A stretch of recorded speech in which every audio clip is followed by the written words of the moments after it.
Management বিভাগ, সরকারি সারদা সুন্দরী মহিলা কলেজ, ফরিদপুর। তোমরা জানো ইতিপূর্বে আমি তোমাদের 7টি ক্লাস নিয়েছি। গত ক্লাসে আমি ব্যবসা সংগঠন এবং ব্যবস্থাপনা বিষয়ে প্রথম অধ্যায় নিয়ে আলোচনা করেছি। তো প্রথম অধ্যায়ের কিছু বিষয় নিয়ে আলোচনা করা শেষ হয়েছে এবং আজকে প্রথম অধ্যায়ে যেই বিষয়গুলো বাকি আছে সেগুলো নিয়ে আলোচনা করবার চেষ্টা করব। তো দেখা যাক আজকের আলোচনার বিষয়বস্তু কি কি আছে আমরা দেখি। হ্যাঁ, আজকে যে বিষয়গুলো আমি আলোচনা করব তার মধ্যে রয়েছে বাংলাদেশে বাণিজ্যের সম্ভাবনা, প্রত্যক্ষ সেবা ও তার বৈশিষ্ট্য, এবং বাংলাদেশে প্রত্যক্ষ সেবার সম্ভাবনা কি কি আছে সেগুলো নিয়ে আলোচনা করব। তারপরে আছে হচ্ছে ব্যবসার কার্যাবলী, এবং এরপর অর্থনৈতিক উন্নয়নে ব্যবসার অবদান, এবং সর্বশেষ সামাজিক ব্যবসা বলতে আমরা কি বুঝি এবং কোন কোন বিষয়গুলো সামাজিক ব্যবসাকে অন্যান্য ব্যবসা থেকে আলাদা করে সেগুলো নিয়ে আলোচনা করবার চেষ্টা করব। আচ্ছা, শুরু করা যাক। তো প্রথমে যেটি রয়েছে বাংলাদেশে বাণিজ্যের সম্ভাবনা। তো গত ক্লাসে আমি বাণিজ্য নিয়ে ডিটেলস বলেছিলাম। তো আরেকটু স্মরণ করে দিচ্ছি তোমাদেরকে যে বেসিক্যালি পণ্য উৎপাদনের পর থেকে বাণিজ্যের কাজ শুরু হয়। অর্থাৎ এক কথায় বলতে গেলে বাণিজ্য হচ্ছে ব্যবসায়ের পণ্য বন্টনকারী শাখা। হ্যাঁ, ব্যবসা যেমন দুটি শাখা নিয়ে গঠিত, একটা হচ্ছে শিল্প আর একটি হচ্ছে বাণিজ্য। শিল্পের কাজ হচ্ছে পণ্য উৎপাদন করা এবং বাণিজ্যের কাজ হচ্ছে সেই উৎপাদিত পণ্যগুলো ক্রেতা বা চূড়ান্ত ভোক্তাদের নিকট পৌঁছে দেয়া। এটা হচ্ছে বাণিজ্য। আচ্ছা, আমরা আজকে দেখবো যে বাংলাদেশে বাণিজ্যের ক্ষেত্রে কি কি সম্ভাবনা রয়েছে। হ্যাঁ, তো তোমরা সকলেই জানো যে বাংলাদেশ সরকার এই বাণিজ্য ব্যবস্থার উন্নয়নের জন্য বিভিন্ন ধরনের সুযোগ সুবিধা প্রদান করে আসছে। তার মধ্যে অন্যতম হচ্ছে যে রপ্তানির সুযোগ। হ্যাঁ, তোমরা সকলেই জানো বাংলাদেশের যে বৈদেশিক মুদ্রার সিংহভাগ আসে পোশাক রপ্তানি থেকে। এই জন্য বাংলাদেশ সরকার যাতে এই রপ্তানির কাজগুলো খুব সহজে করতে পারে এর জন্য ইপিজেড করে দিয়েছে, এক্সপোর্ট প্রসেসিং জোন। অর্থাৎ এই ইপিজেড গুলোতে বিদেশি কোম্পানিগুলো যদি তারা ইনভেস্টমেন্ট করে, বিনিয়োগ করে, তাহলে সেখানে তারা নির্দিষ্ট সময় পর্যন্ত কর ছাড় পান, যেটাকে আমরা ট্যাক্স হলিডে বলি। এছাড়া অনেক ইপিজেড গুলোতে যেমন চিটং ইপিজেড যেটা আছে, তারপর হচ্ছে তোমার কর্ণফুলী ইপিজেড, এইসব ইপিজেড গুলোতে ওয়ান স্টপ সার্ভিসেস রয়েছে। অর্থাৎ ওয়ান স্টপ সার্ভিস বলতে যে একই জায়গায় তুমি সবকিছু পাচ্ছ। এখানে যারা ব্যবসা করবেন বা বিনিয়োগ করবেন তারা এখানে ব্যাংকিং সুবিধা পাচ্ছেন। তারা ব্যবসা রেজিস্ট্রেশন করবার জন্য যে সকল কাজ করতে হয় সেগুলো সবকিছু তারা সেখানে পাচ্ছেন। এছাড়াও সেখানে বাংলাদেশ সরকার ব্যবসার কাজ সহজে করবার জন্য বিদ্যুতের ব্যবস্থা করে দিয়েছেন। তারপরে সহজ যোগাযোগ ব্যবস্থা করেছেন সেই সকল ইপিসেড গুলোতে। তোমরা জানো বাংলাদেশে বিশেষ করে 2013 সালে যে পলিটিক্যাল ইনস্টেবিলিটি বা রাজনৈতিক অস্থিতিশীলতা ছিল, যার কারণে দেশে কিন্তু প্রায় 2-3 মাস ব্যবসা বাণিজ্য বন্ধ ছিল। এক প্রকার এক গবেষণা দেখা গিয়েছে 2013 সালে যেই অস্থিতিশীলতা ছিল এর কারণে বাংলাদেশ প্রায় 10,000 কোটি টাকার মতো লস হয়েছে। কিন্তু আমাদের দেশের যে ইপিজেড গুলো সেগুলো কিন্তু এই সমস্যার থেকে অনেকটা দূরে ছিল। অর্থাৎ ইপিজেডে কিন্তু এই পলিটিক্যাল ইনস্টেবিলিটি বা রাজনৈতিক অস্থিতিশীলতা আমরা যেটাকে বলি সেটা কিন্তু সেখানে থাকে না। ঠিক আছে। আচ্ছা, তারপরে যেটি রয়েছে যে ই কমার্সের সুযোগ। হ্যাঁ, ই কমার্সের ফুল মিনিং হচ্ছে বা ইলাবোরেশন ইলেকট্রনিক কমার্স। অর্থাৎ যখন আমরা ইনফরমেশন অ্যান্ড কমিউনিকেশন টেকনোলজি ব্যবহার করে ব্যবসার কার্যাবলী সম্পাদন করি সেটাকে বলা হয় ই কমার্স। তোমরা সকলেই অনেক অ্যাড দেখেছো, যেমন ই ভ্যালি বা আজকের ডিল, তারপরে রয়েছে তোমার এখানে .com, তারপরে রয়েছে দারাজ। অর্থাৎ আমরা কি পারি, আমরা চাইলে ঘরে বসে তোমরা দারাজ বা ই ভ্যালি বলো, সেখান থেকে পণ্য ক্রয় বিক্রয় আমরা সেখান থেকে ক্রয় করতে পারি। একইভাবে যে বিক্রেতা থাকেন তিনি তার পণ্য তার উৎপাদন কেন্দ্র থেকেই বিক্রয় করতে পারেন। এর ফলে কি হচ্ছে যে যিনি বিক্রেতা থাকেন তাকে তার পণ্য দ্রব্য বিক্রয় করবার জন্য তাকে দোকান ভাড়া দিতে হচ্ছে না, তার অ্যাডভার্টাইজমেন্ট দিতে হচ্ছে না, তার হচ্ছে পণ্য সেল করার জন্য রিপ্রেজেন্টেটিভ, অর্থাৎ যে পণ্যের বিভিন্ন গুণাগুণ সম্পর্কে আমরা বাজারে দেখি যারা যে ঘোরাফেরা করেন, অর্থাৎ রিপ্রেজেন্টেটিভ বলে, তাদের নিয়োগ দিতে হচ্ছে না। অর্থাৎ এভাবে কি দেখা যাচ্ছে যে পণ্য বিক্রয়ের ক্ষেত্রে উৎপাদন ছাড়াও যে আনুষঙ্গিক যে খরচগুলো রয়েছে, অর্থাৎ যে বিক্রয় প্রসারের যে কাজগুলো সেগুলো কিন্তু তিনি অনলাইনে সম্পাদন করতে পারছেন। হ্যাঁ, এর ফলে কি হচ্ছে, একটি দেশের বাণিজ্যের সম্ভাবনা বেড়ে যাচ্ছে। তোমরা একটি বিষয় জেনে খুব অবাক হবে যে বর্তমান যে সময়ের ক্রেজ যেটাকে বলে যে ই-ভ্যালি, হ্যাঁ, এর নিবন্ধিত মূলধনের পরিমাণ হচ্ছে মাত্র 1 কোটি টাকা, কিন্তু 2019-20 সালে তারা প্রায় তাদের টার্নওভার ছিল 3000 কোটি টাকা, অর্থাৎ তাদের বিক্রির পরিমাণ ছিল 3000 কোটি টাকা, কিন্তু তাদের নিবন্ধিত মূলধনের পরিমাণ হচ্ছে মাত্র 1 কোটি টাকা। অর্থাৎ এগুলো কেন সম্ভব হচ্ছে, বাংলাদেশ যে আইসিটিতে এগিয়ে যাচ্ছে বা বাংলাদেশের যে ই কমার্সের সুযোগ, এর কারণে কি এটা সম্ভব হয়েছে। আচ্ছা, তারপরে যেটি রয়েছে যে অনুকূল সরকারি অর্থনীতি। হ্যাঁ, তো তোমরা সকলে জানো বাংলাদেশ সরকার দেশের ব্যবসা বাণিজ্যকে সামনের দিকে এগিয়ে নেওয়ার জন্য বিভিন্ন প্রকার নীতি প্রণয়ন করে থাকে। এর ভেতর শিল্প নীতি রয়েছে, তারপর হচ্ছে ভোক্তা অধিকার যে সংরক্ষণ নীতিমালা সেগুলো রয়েছে। অর্থাৎ বাংলাদেশের যাতে বাণিজ্যের কাজগুলো স্মুথলি চলে এর জন্য বিভিন্ন প্রকার নীতিমালা প্রণয়ন করেছেন। এর ফলে কি হচ্ছে, ব্যাংক থেকে যারা বাণিজ্যের সঙ্গে জড়িত রয়েছেন তারা 9% ইন্টারেস্ট রেটে ব্যাংক থেকে লোন নিতে পারছেন, যেটা একটা সময় বাংলাদেশে প্রায় 15 থেকে 16% ছিল। ঠিক আছে, অর্থাৎ বাংলাদেশ কি করছে, বিভিন্ন ধরনের নীতিমালা প্রণয়ন করছে। তারপরে যেটি রয়েছে উন্নয়নশীল দেশের অন্তর্ভুক্ত। হ্যাঁ, 2018 সালে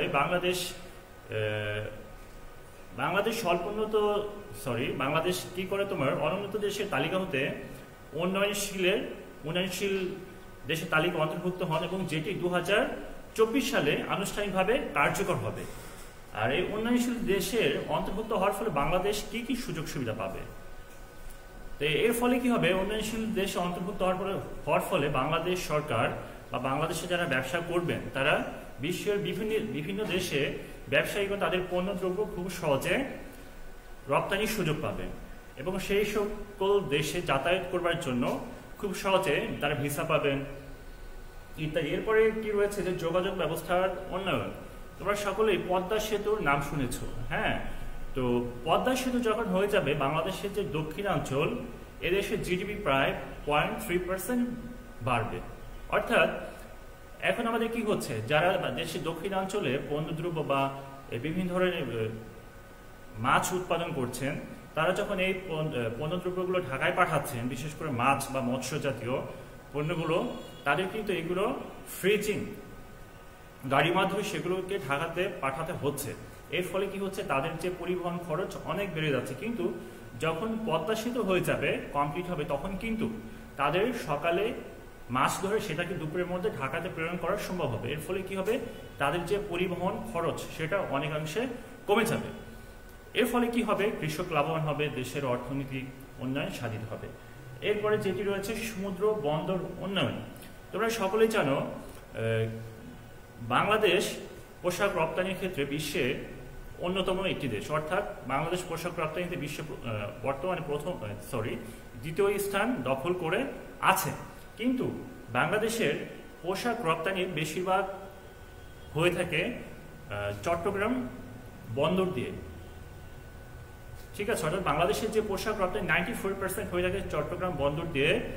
কিন্তু দুঃখের বিষয় হচ্ছে বাংলাদেশে কিন্তু গভীর কোনো সমুদ্র বন্দর নেই, যার কারণে হচ্ছে বিদেশ থেকে যে পণ্যগুলো বাংলাদেশে প্রবেশ করছে সেগুলোকে কি করতে হয়, সমুদ্রের মাঝ থেকে ছোট ছোট যে লাইটারগুলো আছে, অর্থাৎ যে জাহাজগুলো তুলনামূলকভাবে ছোট সেগুলোকে বলা হয় লাইটার, সেই জাহাজগুলোর মাধ্যমে সমুদ্রের চিটাগং বন্দরে আনতে হচ্ছে। এর ফলে কি হচ্ছে, খরচের পরিমাণ বাড়ছে, যার কারণে বাংলাদেশ সরকার কি করছে, যে চিটাগংয়ে পায়রা গভীর সমুদ্র বন্দর নির্মাণের উদ্যোগ গ্রহণ করেছে। এর ফলে কি হবে, বাংলাদেশকে তার পণ্যদ্রব্য রপ্তানির ক্ষেত্রে এই বিভিন্ন সমস্যার সম্মুখীন হতে হবে না, তারা সরাসরি বিদেশে পণ্যদ্রব্য রপ্তানি করতে পারবে। আচ্ছা, এরপরে আমার টপিক যেটি রয়েছে সেটি হচ্ছে প্রত্যক্ষ সেবা বা ডিরেক্ট সার্ভিসেস। তো সেবা বলতে আমরা কি বুঝি, তো আমরা সাধারণত প্রতিদিন বিভিন্নভাবে এই সেবা শব্দটির সম্মুখীন হই। যেমন বাবা মায়ের সেবা আছে, আমরা যে মোবাইল ফোনটি ব্যবহার করি মোবাইল ফোনের সেবা আছে, বা হাসপাতালের সেবা রয়েছে, বা আমরা যে রেস্টুরেন্টে যাচ্ছি সেখানে তারা সেবা দিচ্ছে, আমরা বিভিন্ন হোটেলে যাচ্ছি সেখানে থাকছি তারা সেবা দিচ্ছে, আমরা এক স্থান থেকে অন্য স্থানে যাওয়ার জন্য গাড়ি ব্যবহার করছি তারাও কিন্তু সেবা দিচ্ছে। তো প্রশ্ন হচ্ছে যে সেবা বলতে আমরা কি বুঝি। হ্যাঁ, অর্থাৎ যে কোনো বস্তুর মধ্যে যদি এমন গুণাবলী থাকে যেটি মানুষের অভাব পূরণ করতে সক্ষম, অর্থাৎ ওই বস্তুর মধ্যে উপযোগ থাকবে, ঠিক আছে, উপযোগ থাকবে যেটি মানুষের অভাব পূরণে সক্ষম, সেই বস্তুকে বলা হয় কি পণ্য। এখন পণ্যকে হচ্ছে দুভাগে ভাগ করা যায়, ঠিক আছে, পণ্যকে ভাগ করা যায় দুভাগে, তার মধ্যে একটি হচ্ছে কি সেবা। তো পণ্য কি দুভাগে ভাগ করা যায়, একটি হচ্ছে কি সার্ভিসেস আর একটি হচ্ছে কি গুডস। সার্ভিস এবং গুডস এর মধ্যে পার্থক্য হচ্ছে, গুডস বলতে যেমন আমি এই যে একটি মার্কারের কথা বলতে পারি, এটি হচ্ছে কি এটা একটা গুডস, হ্যাঁ, দ্রব্য। তো এটাকে আমরা কি করতে পারছি, আমরা স্পর্শ করতে পারছি, কিন্তু যে সেবা সেটা কিন্তু আমরা স্পর্শ করতে পারছি না। যেমন যে তুমি একটি হাসপাতালে গিয়েছো, তুমি কি করেছো, অসুস্থ ছিলে, তুমি হাসপাতালে গিয়ে সেবা নেওয়ার পর তুমি সুস্থ হয়ে গিয়েছো, তো এটা কি সেবা। তুমি এক্ষেত্রে যদি খেয়াল করো, তুমি কিন্তু সেবা অনুভব করতে পারছো কিন্তু স্পর্শ করতে পারছো না তুমি, এবং সেবা দেখতেও পাচ্ছ না। এবং কি হচ্ছে যে সেবাকে কিন্তু আবার এক্সচেঞ্জ করা যাচ্ছে, বিনিময় করা যাচ্ছে, ঠিক আছে। কি করছি, যে আমি সেবা নিচ্ছি, সেবার বিনিময়ে কি করছি, যে আমি তাকে, যে আমাকে সেবা দিচ্ছে তাকে আমি অর্থ প্রদান করছি। তাহলে আমরা যদি বইয়ের ভাষায় বা আরেকটু স্পেসিফিক্যালি বলি, যে সেবা বলতে আমরা কি বুঝি, যে সেবা হচ্ছে অদৃশ্য এবং অস্পর্শনীয়, যার মধ্যে মানুষের অভাব পূরণের ক্ষমতা রয়েছে এবং সেবা কি যার মধ্যে বিনিময় যোগ্যতা সম্পন্ন রয়েছে। সেবার আরেকটি গুরুত্বপূর্ণ বৈশিষ্ট্য হচ্ছে, এক ধরনের সেবাকে অন্য ধরনের সেবা থেকে খুব সহজে আলাদা করা যায়। যেমন আমরা যখন হাসপাতালে সেবা নিচ্ছি সেটা এক ধরনের সেবা, আবার যখন আমরা প্লেনে করে এক দেশ থেকে অন্য দেশে যাচ্ছি সেটা হচ্ছে আরেক ধরনের সেবা। অর্থাৎ আমরা কি করতে পারছি, সেবাকে, এক ধরনের সেবাকে অন্য ধরনের সেবা থেকে খুব সহজে আলাদা করতে পারছি, ঠিক আছে। আচ্ছা, তো আমরা এবার দেখবো যে কোন কোন বিষয়গুলো, হ্যাঁ, কোন কোন বিষয়গুলো সেবাকে দ্রব্য থেকে আলাদা করে, বা আমরা খুব সহজে বুঝতে পারবো যে বৈশিষ্ট্য, কোনো কিছুর মধ্যে যে বৈশিষ্ট্যগুলো থাকলে যে সেটাকে আমরা সেবা হিসেবে আখ্যায়িত করতে পারি। এর মধ্যে প্রথম যেটি রয়েছে অস্পর্শনীয়, হ্যাঁ, অর্থাৎ সেবা হতে হলে অবশ্যই সেটি অস্পর্শনীয় বা ইনট্যাঞ্জিবল হতে হবে। যেমন যেটি বলেছিলাম হাসপাতালের সেবা, আমরা কি কখনো হাসপাতালের সেবাটাকে স্পর্শ করতে পারি না, কখনো পারি না। যেমন আমরা শুধু ফিল করতে পারি। তুমি হাসপাতালে গিয়েছো অসুস্থ হয়ে, তোমার জ্বর ছিল, তুমি হাসপাতাল থেকে বের হয়েছো, তোমার জ্বর নেই, অর্থাৎ জ্বর হওয়ার পর তোমার ভেতরে যেমন এক ধরনের অস্বস্তি কাজ করতো, কিন্তু তুমি যখন সুস্থ হয়েছো তোমার ভেতরে কিন্তু সেই অস্বস্তিটা নেই। অর্থাৎ কি হয়েছে, তুমি ফিল করছো, ঠিক আছে, আমি সুস্থ হয়েছি এটা ফিল করছো, অর্থাৎ কি করছি, আমরা কিন্তু সেবাকে স্পর্শ করতে পারছি না। যেমনটা আমরা একটি দোকানে গিয়ে একটি পোশাক কেনার পর কি আমি সেটাকে স্পর্শ করতে পারি, হ্যাঁ এটা কি পলিস্টারের তৈরি না এটি কটনের তৈরি, অর্থাৎ আমরা বুঝতে পারছি। অর্থাৎ পণ্যকে কি মানে দ্রব্যকে কি করা যাচ্ছে, স্পর্শ করা যাচ্ছে, বাট সেবাকে স্পর্শ করা যাচ্ছে না। তারপরে যেটি রয়েছে যে মালিকানা হস্তান্তর যোগ্য নয়, অর্থাৎ সেবার কি মালিকানা কখনো হস্তান্তর করা যায় না, ঠিক আছে। এরপরে যেটি রয়েছে মজুদ যোগ্য নয়, হ্যাঁ, সেবাকে কখনো মজুদ করা যায় না, অর্থাৎ আমি যখন যতটুকু সেবা উৎপাদন করব সেই সেবাটুকু ঠিক সবটুকুই ব্যবহার করতে হবে। যদি আমি ব্যবহার করতে না পারি, বাদ বাকি যতটুকু আমি ব্যবহার করতে পারবো না ততটুকু কি হবে, অপচয় হবে, ঠিক আছে। যেমন তোমরা সকলে জানো বাংলাদেশে বিদ্যুৎ উৎপাদনের ক্ষমতার কথা চিন্তা করো। ধরো বাংলাদেশে বর্তমানে 20,000 মেগাওয়াট বিদ্যুৎ উৎপাদন করা সম্ভব, ধরো, ঠিক আছে। এখন কথা হচ্ছে যদি 20,000 মেগাওয়াট বিদ্যুৎ উৎপাদন হয়, হ্যাঁ, উৎপাদন হয়, তাহলে যদি এই 20,000 মেগাওয়াটের সবটুকু যদি ব্যবহার করা না হয়, তুমি ধরো বাংলাদেশে 20,000 মেগাওয়াট বিদ্যুৎ উৎপাদন করছে কিন্তু ব্যবহার হচ্ছে কত, 15,000 মেগাওয়াট, তাহলে কি হচ্ছে যে বাদ বাকি 5,000 মেগাওয়াট সেটা কি হবে, অপচয় হবে। কারণ হচ্ছে কি বিদ্যুৎকে কিন্তু আমরা কোনোভাবে মজুত করতে পারি না। এই জন্য কি হয়, আমরা শুনি যে বাংলাদেশে বর্তমানে বিদ্যুৎ উৎপাদনের সক্ষমতা রয়েছে, অর্থাৎ সরকার চাইলে কি করতে পারবে, যে নির্দিষ্ট পরিমাণ বিদ্যুৎ উৎপাদন করতে পারবে, কিন্তু সরকার সবটুকু উৎপাদন করে না। কারণ হচ্ছে যদি সবটুকু ব্যবহার না করা হয়, বাদ বাকি অংশটুকু কি হবে, অপচয় হবে। অর্থাৎ কি করা যায়, যে মজুতযোগ্য না হওয়ার কারণে সেবার যতটুকু ব্যবহার করা যাবে বাদ বাকি অংশটুকু কি অপচয় হবে। যেমন তুমি ঢাকা থেকে ধরো গোল্ডেন লাইন বাসে ফরিদপুরে যাবে, ঠিক আছে, বা ফরিদপুর থেকে তুমি গোল্ডেন লাইন বাসে ঢাকা যাবে। এখন গোল্ডেন লাইন বাসে 40টি আসন রয়েছে। এখন যদি 40টি আসনের মধ্যে 20টি আসনের টিকিট বিক্রি হয়, তাহলে কি হচ্ছে, বাদ বাকি 20টি আসন ফাঁকা রয়েছে। তাহলে কি হচ্ছে, গাড়িটি ফরিদপুর থেকে ঢাকা যাওয়ার জন্য ধরো 10,000 টাকা খরচ হবে। হ্যাঁ, 10,000 টাকা খরচ হবে, কিন্তু তিনি প্যাসেঞ্জার নিচ্ছে কয়জন, মাত্র 20 জন। এখন এক্ষেত্রে সেই বাসে যদি 20 জন যাত্রী না থেকে 40 জন যাত্রী থাকতো, সেক্ষেত্রেও তার কত খরচ হতো, 10,000 টাকায় খরচ হতো। তাহলে তার লাভের পরিমাণ হতো কত, 30,000। ঠিক আছে, কিন্তু এই সেবা মজুতযোগ্য না হওয়ার কারণে কি হচ্ছে, যে বাদ বাকি যে 20টি আসন রয়েছে সেটি অপচয় হচ্ছে। অর্থাৎ এক কথায় বলতে গেলে সেবাকে আমরা কোনোভাবে মজুত করতে পারি না। তারপরে যেটি রয়েছে গ্রাহকের কাছাকাছি অবস্থান, অর্থাৎ সেবাটা কি হয়, নর্মালি যতটা সম্ভব যেখানে গ্রাহক রয়েছে তার অবস্থান সেখানে হয়। ঠিক আছে, যেমন হাসপাতাল কোথায় থাকে, নর্মালি যে এলাকায় যোগাযোগ ব্যবস্থা ভালো থাকে, জনসংখ্যার পরিমাণ বেশি থাকে, অন্যান্য অবকাঠামোগত সুযোগ সুবিধা বেশি থাকে, সেখানে হাসপাতাল থাকে। তোমরা এই পদ্মার চর চেনো, অর্থাৎ আমরা যেটাকে ধলার মোড় বলি, তোমরা খেয়াল করে দেখবে ধলার মোড়ের সামনে যে চর আছে সেখানে কিন্তু কোনো হাসপাতাল নেই। কারণ কি না থাকার কারণ হচ্ছে সেখানে সম্ভাব্য রোগীর পরিমাণ কম, বা সেখানে যাতায়াত ব্যবস্থা সহজ নয়, বা এটি হাসপাতাল পরিচালনা করবার জন্য যে সকল আনুষঙ্গিক যন্ত্রপাতি দরকার বা অন্যান্য সুযোগ সুবিধা দরকার সেগুলো ওই পদ্মার চরে অ্যাভেলেবেল না। যার কারণে কি হচ্ছে, সেখানে হাসপাতাল গড়ে উঠছে না। হাসপাতাল কোথায় হচ্ছে, ফরিদপুর শহরের মাঝামাঝি। কারণ হাসপাতাল পরিচালনা করবার জন্য যে সকল সুযোগ সুবিধার দরকার তার সবগুলো এই ফরিদপুর শহরের মাঝে রয়েছে, এবং যাদের জন্য হাসপাতাল পরিচালিত হবে, হ্যাঁ, তাদের অবস্থান কোথায়, ফরিদপুর শহরের আশেপাশে।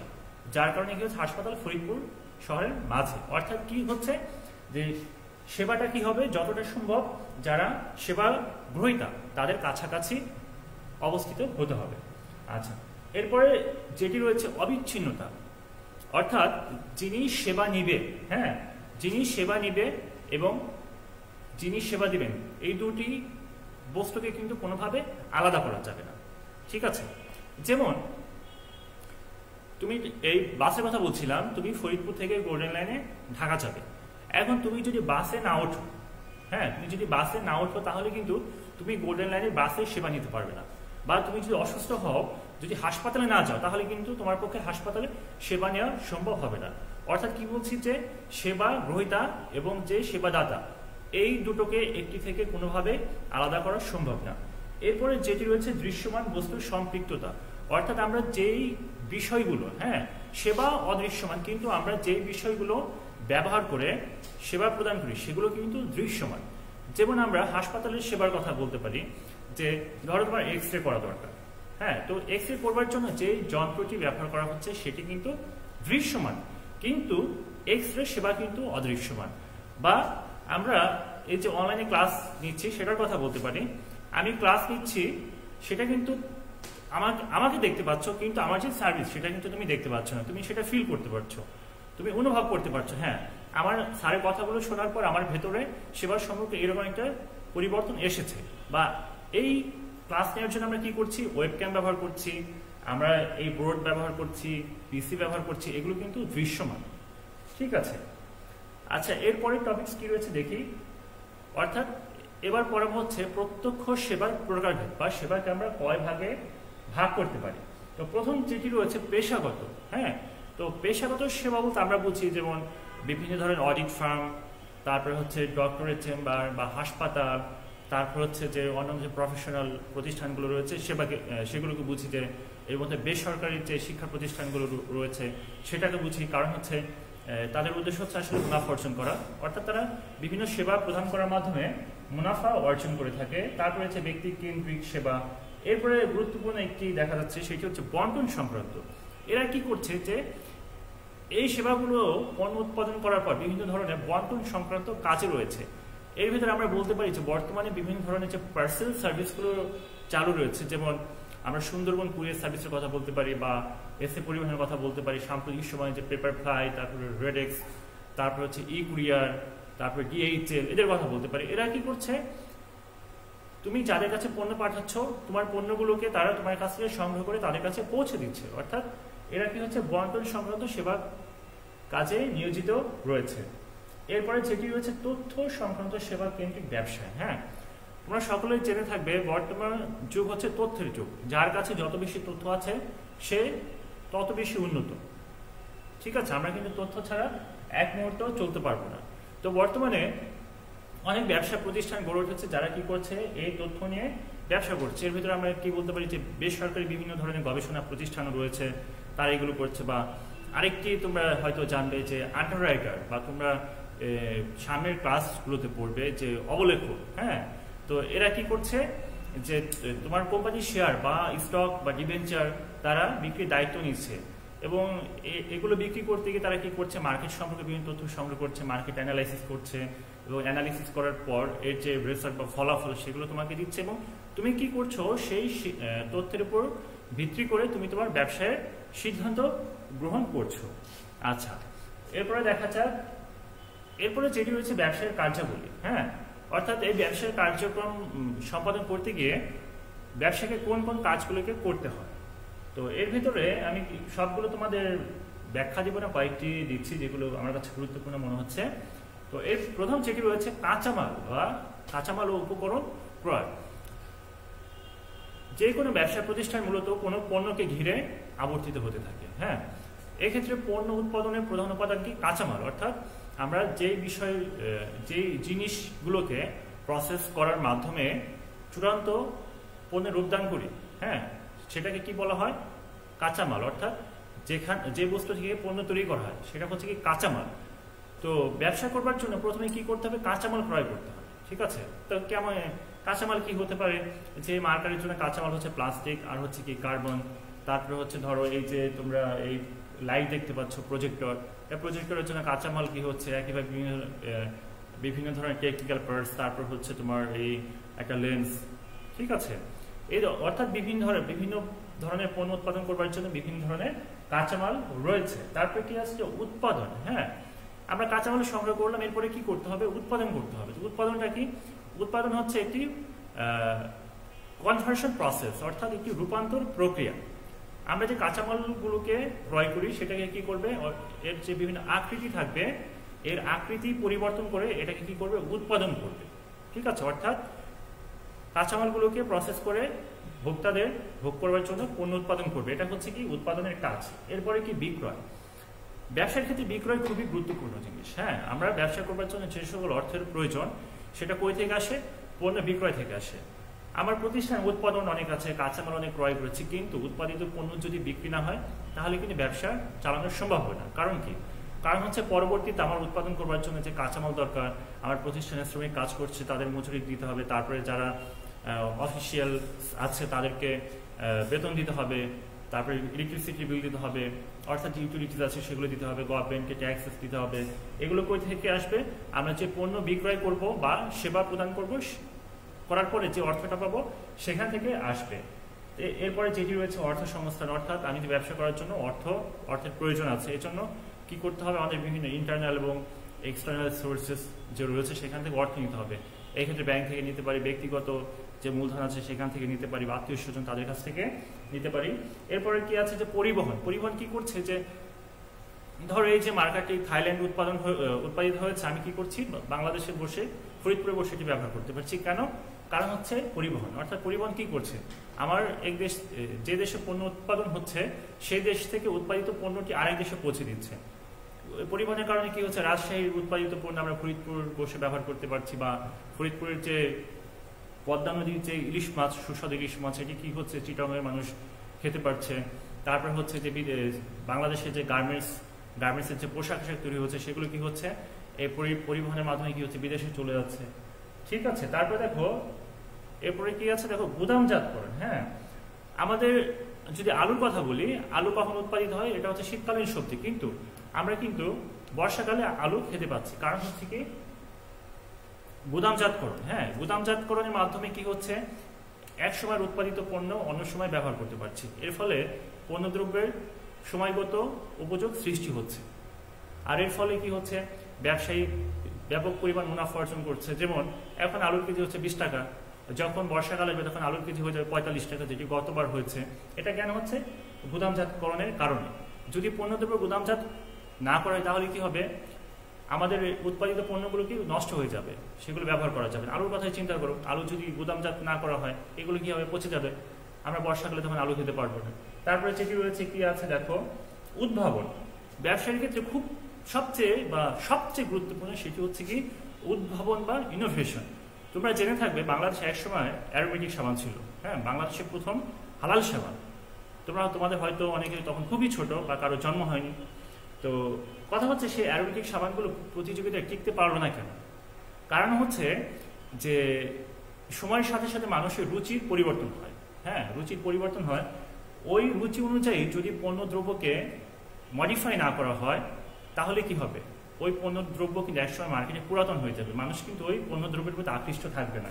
বা আমরা এক্ষেত্রে নোকিয়া মোবাইল ফোনের কথা বলতে পারি।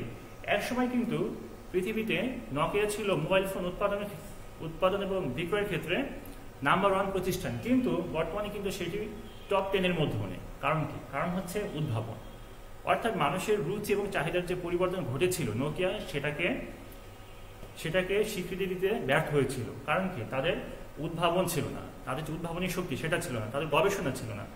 যার কারণে কি হয়েছে, তারা মার্কেটে টিকতে পারেনি। কিন্তু অন্য প্রতিষ্ঠানগুলো যেমন স্যামসাং এর কথা বলতে পারি, বা সাম্প্রতিক সময়ে আমরা অপোর কথা বলতে পারি, বা আইফোন তো আছেই, তাদের কথা বলতে পারি। তারা কি করছে, কোটি কোটি ডলার এই উদ্ভাবনের পেছনে ব্যয় করছে, যার কারণে তারা মার্কেটের লিডিং পজিশনগুলো ধরে রেখেছে। এরপরে রয়েছে প্রমিতকরণ, অর্থাৎ এটাকে কি করা হয়, পণ্যকে তার মান অনুযায়ী বিভিন্নভাবে ভাগে সাজানো, বা আর পর্যায়িতকরণ বিভিন্ন শ্রেণীতে বিভক্ত করা। এরপরে যেটি রয়েছে বিজ্ঞাপন। হ্যাঁ, ধরো তুমি একটি পণ্য উৎপাদন করেছো ফরিদপুরে, হ্যাঁ, পণ্য উৎপাদন করে বসে আছো। এখন তোমার পণ্য সম্পর্কে যদি ক্রেতারা না জানেন, যারা পণ্য ক্রয় করবে তারা না জানেন, তাহলে তোমার উৎপাদিত পণ্য কিন্তু বিক্রয় হবে না। অর্থাৎ এক্ষেত্রে উৎপাদকের দায়িত্ব হচ্ছে যে তিনি একটি পণ্য উৎপাদন করেছে সেটি সম্পর্কে গ্রাহক বা যারা পণ্য ভোগ করবেন তাদেরকে জানাতে হবে। অর্থাৎ এই কাজটি কিসের মাধ্যমে করা হয়, বিজ্ঞাপনের মাধ্যমে করা হয়। ধরো এবার আমরা যেটা বলছিলাম আইফোনের কথা বলি। আইফোন হচ্ছে আমেরিকান প্রোডাক্ট, বা তোমরা যেই ফোনগুলো ব্যবহার করছো না এখানে সবই বাইরের প্রোডাক্ট। এখন এই প্রোডাক্টগুলো সম্পর্কে আমরা জেনেছি কিভাবে, টেলিভিশনে জেনেছি, বা ফেসবুকে জেনেছি, বা অন্য কোনো মাধ্যমে জেনেছি, অর্থাৎ ফাইনালি বিজ্ঞাপনের মাধ্যমে জেনেছি। এখন তোমরা যদি বিজ্ঞাপন না দেখতে, তোমরা একটা আইফোন কিনতে, বা তোমরা এই অপো মোবাইল ফোন কিনতে, বা ভিভো বা শাওমি যেটাই বলি না কেন কিনতে না, তোমরা কি করতে, বাংলাদেশের ওয়ালটন ফোনই কিনতে। যদি ওয়ালটন আসলে বাংলাদেশি পণ্য এটা চাইনিজ পণ্য, বিদেশ থেকে মেশিনারি বা পার্টস এনে বাংলাদেশে শুধু সংযোজন করা হয়, অ্যাসেম্বল করা হয়। ঠিক আছে, অর্থাৎ বিজ্ঞাপন কি করে, যে পণ্য সম্পর্কে ক্রেতাকে অবহিত করে, পণ্যের গুণাগুণ সম্পর্কে ক্রেতাকে জানায়। এর ফলে কি হয়, ওই ক্রেতা পণ্যটি ক্রয় করার জন্য আকৃষ্ট হয়। তো সর্বশেষ আরো রয়েছে ঝুঁকি গ্রহণ। তো ব্যবসা করার জন্য ঝুঁকি নিতে হয়, এই জন্য মুনাফাকে বলা হয় ঝুঁকি গ্রহণের পুরস্কার। একজন ব্যবসায়ী কি করছে, 5 কোটি টাকা ধরে ইনভেস্ট করছে। এখন 5 কোটি টাকা ইনভেস্ট করে তার কোনো ধরনের মুনাফা হবে কিনা সে কিন্তু জানে না, তার লস হতে পারে। কিন্তু তিনি যদি 5 কোটি টাকা ব্যবসায় ইনভেস্ট না করে তিনি যদি কোনো ব্যাংক ইনভেস্ট করতেন, তিনি যদি কোনো একটা সেভিংস সার্টিফিকেট ক্রয় করতেন, তাহলে কি হতো, তার মুনাফা নিশ্চিত ছিল, সেখান থেকে তিনি নির্দিষ্ট পরিমাণ প্রফিট পেতেন। কিন্তু ব্যবসা করার জন্য কি হচ্ছে, তাকে ঝুঁকি গ্রহণ করতে হচ্ছে, তার ব্যবসায় লস হতে পারে, তার পণ্যদ্রব্য বিক্রি নাও হতে পারে। এই জন্য মুনাফাকে বলা হয় কি ঝুঁকি গ্রহণের পুরস্কার। আচ্ছা, এরপরে রয়েছে দেখো ব্যবসার অবদান, অর্থাৎ ব্যবসা আমাদের সমাজে কিভাবে প্রভাব ফেলছে, বা আমাদের দেশের উন্নয়নের জন্য ব্যবসার অবদানটা কি। তো এখানে কি করছে দেখো, সঞ্চয় বৃদ্ধি করছে এবং মূলধন গঠন করছে। অর্থাৎ ধর ব্যাংকের কথা চিন্তা করে, ব্যাংক কি করছে, আমাদের যে বিভিন্ন ব্যক্তির কাছে ক্ষুদ্র ক্ষুদ্র মূলধন রয়েছে সেগুলোকে ছোট ছোট ভাবে আমানত হিসেবে সংগ্রহ করছে এবং এর মাধ্যমে কি মূলধন গঠন করছে। একটি দেশের অর্থনৈতিক উন্নয়নের জন্য মূলধন খুবই দরকার। এরপরে দেখো কি করছে, বেকার সমস্যার সমাধান করছে। তোমরা জানো সর্বশেষ গতকাল যে বিসিএস পরীক্ষাটা গেল, 41তম বিসিএস পরীক্ষা, সেই বিসিএস পরীক্ষায় 5 লক্ষ প্রার্থী অংশগ্রহণ করেছে। 5 লক্ষ, তোমরা কি কল্পনা করতে পারো? এই 5 লক্ষ সবাই কিন্তু উচ্চশিক্ষিত, মিনিমাম গ্রাজুয়েশন শেষ করা উইথ অনার্স। ঠিক আছে, তাহলে দেখো 5 লক্ষ স্নাতক আছে যারা এখনো বেকার। ঠিক আছে, তাহলে এর বাইরে যারা অনেক আছে ইন্টারমিডিয়েট পাস, অনেক আছে অশিক্ষিত বেকার। তাহলে চিন্তা করো বাংলাদেশে বেকারত্বের পরিমাণ কত এক্সট্রিম। তো সেক্ষেত্রে ব্যবসায় কি করছে, বিভিন্ন ধরনের এই বেকারদের কর্মসংস্থানের ব্যবস্থা করছে। এতে করে কি হচ্ছে, দেশের বেকার সমস্যার সমাধান হচ্ছে। ধরো এই আমাদের ফরিদপুরে করিম জুট মিলের কথা বলতে পারি, এখানে কয়েক হাজার লোক কাজ করছে। এখন এই জুট মিল যদি স্থাপিত না হতো, ওই যে 1000 লোক কাজ করছে, 1000 লোক বেকার থাকতো। ঠিক আছে, তারপরে অর্থনৈতিক প্রবৃদ্ধি অর্জন করছে, অর্থাৎ এই বেকার লোকগুলোর কর্মসংস্থান হওয়ার ফলে তার জীবনযাত্রার মান উন্নয়ন হচ্ছে। কিভাবে হচ্ছে, সে ভালো ভালো পণ্যদ্রব্য ভোগ করছে। ওই পণ্যদ্রব্য ভোগ করার জন্য ওই প্রতিষ্ঠানকে কি করতে হচ্ছে, তার পণ্যদ্রব্য উৎপাদন করতে হচ্ছে।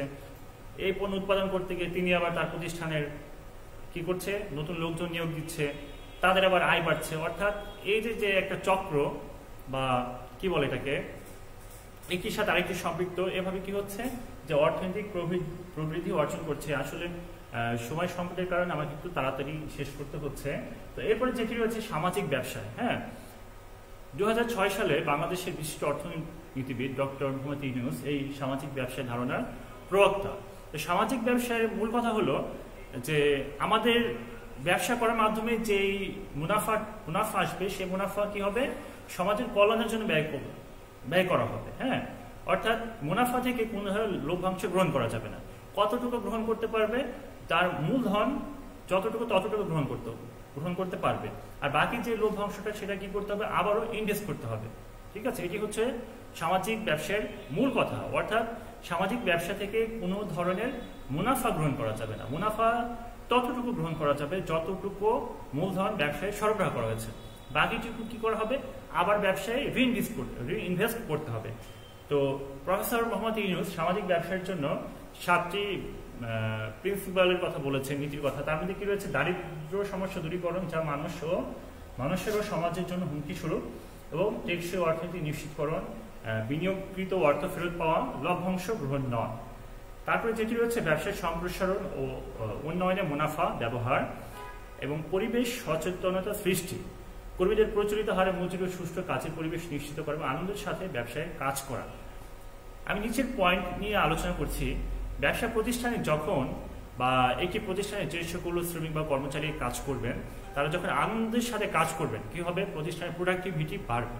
হ্যাঁ, প্রোডাক্টিভিটি বা উৎপাদনশীলতা বলতে আমরা কি বুঝি, যে কম শ্রম দিয়ে কি করতে হবে, সর্বোচ্চ পরিমাণ উৎপাদন নিশ্চিত করতে হবে। ঠিক আছে, অর্থাৎ তুমি যদি কোনো কাজ আনন্দের সহিত করো, তখন দেখবে, বা পড়াশোনার কথা বলি, তুমি যখন একটি বিষয় আনন্দ নিয়ে পড়বে, দেখবে সেই বিষয়টি তুমি যত সহজে বুঝতে পারবে, তোমাকে যখন ফোর্স করা হবে, তুমি কিন্তু সেই বিষয়টি তত সহজে বুঝতে পারবে না।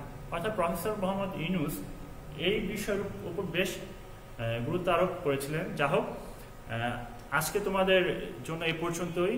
তোমাদের যদি কোনো সমস্যা থেকে থাকে এই ক্লাস নিয়ে, তাহলে এই ভিডিওর যে কমেন্ট সেকশন রয়েছে সেখানে তোমরা অবশ্যই লিখবে। তো তোমাদের উত্তর দেওয়ার চেষ্টা করব। তো সবাইকে ধন্যবাদ জানিয়ে আজকের এই ক্লাস শেষ করছি। সবাই ভালো থাকবে, সুস্থ থাকবে। আল্লাহ হাফিজ।